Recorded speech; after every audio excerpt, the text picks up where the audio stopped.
ओम श्री साईराम मु श्री कृष्णचंद्र शतपथी। प्रिय दर्शक बंधु मो चैनल को आपण मानु स्वागत जनाऊँगी। प्रिय दर्शक बंधु आज जानिबा नागपंचमी 2025। नागपंचमी रे पूजा कले समस्त समस्यार समाधान सहित कालसर्प पितृदोषरु मुक्ति मिले। हिंदू धर्म रे नागपंचमीर विशेष महत्व अछि। नागपंचमी एक हिंदू पर्व जहाँ श्रावण मासर शुक्ल पक्ष पंचमी तिथि रे पालन करा जाए। एही दिन सर्प मान को पूजा करा जाए।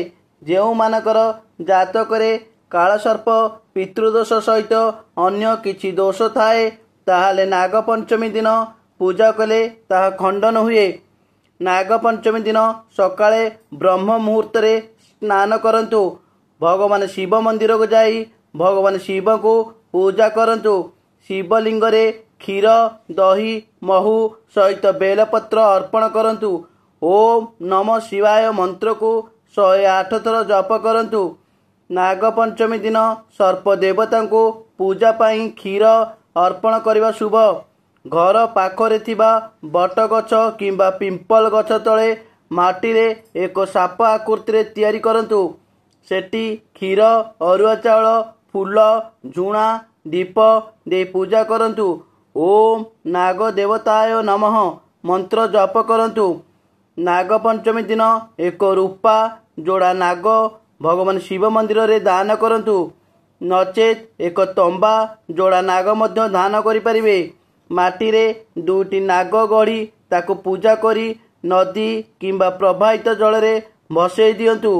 नागपंचमी दिन घरे गोबर समुद्र लुण और गोमूत्र पकाई घर द्वार पोछंतु और एक काठ पटारे साप पूजा करिया पाई सेमानकर चित्र किंबा मूर्ति को रखंतु।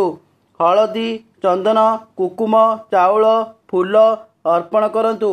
तापरे कंचा क्षीर घी और महू मिश्रित होई साप मूर्तिर अर्पण करंतु और आरती करंतु।